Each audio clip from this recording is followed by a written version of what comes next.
Mai sauraro barkamu da wannan lokaci ga kuma takaitattun labaran tare da ni Ahmad Adam Muhammad. Hukumar yaƙi da fataucin miyagun ƙwayoyi ta ƙasa NDLEA ta samu nasarar cafke ƙwayoyin Tramol sama da miliyan 2 a jihar Kano.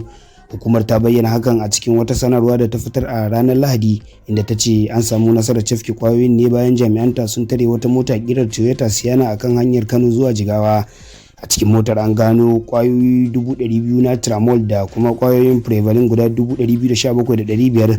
Bayan wannan samame jami'an NDLEA sun bi diddigin lamarin zuwa gidan wani da ake zargi da dillacin ƙwayoyi a unguwar ta Mil Tara da ke Kano. A nan kuma hukumar kwalejin fasaha ta jihar Adamawa ta sanar da rufe makarantar na tsawon mako guda bayan wata zanga-zangar ɗalibai da ta ɓarke sakamakon matsalolin rashin ruwa da lantarki.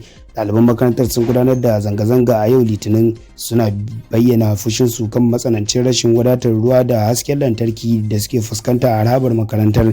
Wannan ya tilasta wa hukumar makarantar ɗaukar matakin dakatar da karatu na wucin gadi domin baiwa hukumomi damar shawo kan matsalolin. A nan kuma rundunar 'yan sandan jihar Kano ta cafke mutum 33 da ake zargi da aikata ta'addanci a cikin birnin Kano sakamakon samaman da jami'an rundunar suka gudanar cikin kwanaki 5.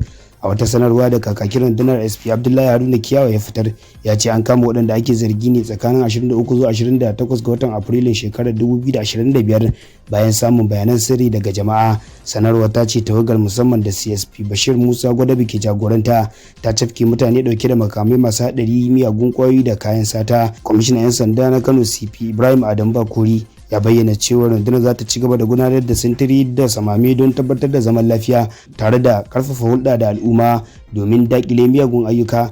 A ƙarshe kwamishinan ya yaba wa haɗin kan jama'a tare da buƙatar su ci gaba da baiwa 'yan sanda bayanan sirri don taimakawa wajen yaƙi da laifuka.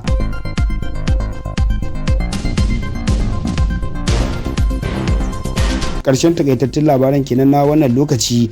Madadin editan da ya tattara labaran, ni Ahmad Adam Muhammad da na karanta nake cewa wassalamu alaikum.